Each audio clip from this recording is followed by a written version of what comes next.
চিংড়ি টেম্পুরা অথবা চিংড়ির ক্রিসপি ফ্রাই যাই বলেন না কেন, রেসিপিটা কিন্তু অসাধারণ। না খেলে আসলেই মিস করবেন। আসসালামু আলাইকুম সবাইকে, রান্নাবান্না এবং আমি চ্যানেল থেকে আজ আপনাদের সাথে আমি শেয়ার করব এই মজার রেসিপিটা। এর জন্য আমি নিয়ে নিয়েছি হাফ কেজি পরিমাণে চিংড়ি মাছ। চিংড়ি মাছগুলো সম্পূর্ণ খোসা ছাড়িয়ে দেখেন পেছনে পিঠের শিরাটাও আমি বের করে নিয়েছি। এরপর দেখতে পাচ্ছি আমি চিংড়ি মাছগুলো বাঁকা হয়ে আছে, তো একটা টেকনিক খাটিয়ে আমরা চিংড়ি মাছগুলোকে সোজা করে নিব, যাতে ভাজার পরে দেখতে অনেক সুন্দর লাগে। এভাবে আমরা চিংড়ি মাছগুলোর পিঠের অপর সাইডটা একটু একটু করে ছুরি কেটে নিলেই আপনার চিংড়ি মাছগুলো সোজা হয়ে যাবে।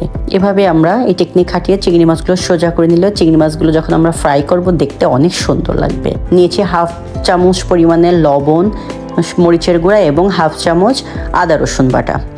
এইভাবে যদি আপনারা ম্যারিনেট করে এই চিংড়িটা ফ্রাই করেন, এটা এতটাই টেস্টি হয় যেটা ম্যারিনেট ছাড়াতে হয় না। তো আপনারা এইভাবেই ট্রাই করবেন আশা করি, এবং খুবই মজা হবে এই খাবারটা খেতে। তো যাই হোক, এরপর আমি আধা ঘন্টা এটা ম্যারিনেট করব। ফিরে আসলাম আধা ঘন্টা পরে।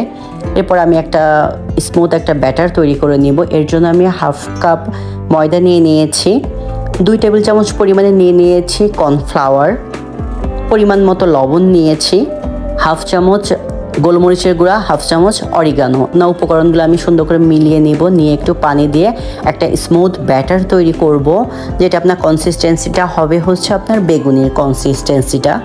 তো এটা হওয়ার পরে আমি নিয়ে নিয়েছি 2 রকমের ব্রেড ক্রাম্ব, একটা ফুড কালার ইউজ করেছি এবং অন্যটা আমি ফুড কালার ইউজ করিনি। 2 রকমভাবে আজকে আমি আপনাদের করে দেখাবো। তো প্রথমেই আমি হাফ চিংড়ি মাছগুলো ব্রেড ক্রামে কোট করে নিব। কোট করে আমি স্মুথ ব্যাটারের ভিতরে সুন্দর করে ডুবিয়ে ভালো করে নিয়ে আবার আমি ব্রেড ক্রামের মধ্যে ডিপ করে নিব। সেমভাবে আমি 2টো কালারই চিংড়ি মাছগুলো একইভাবে কোট করে নিব। দেখেন আমি কালারটাও করে নিয়েছি। নিয়ে আমি এই পর্যায়ে আমরা হচ্ছে ফ্রোজেন করতে পারবো, যে কোনো সময় ভেজে নিতে পারবো। গেস্ট আসলেই আমরা এটা ভেজে নিলেই হয়ে যাবে। তো আমি এখন এটা ভাজার জন্য প্রিপারেশন নিচ্ছি। তো ভাজার জন্য আমি দিয়ে দিলাম, আমার তেলটা একটু গরম ছিল, আপনারা চেষ্টা করবেন চুলার জালটা আর একটু কমিয়ে দিতে। দেখেন আমি এই যে ভেজে নিয়েছি আমার চিংড়ির টেম্পুরাগুলো, দেখতে কতটা লোভনীয় লাগছে।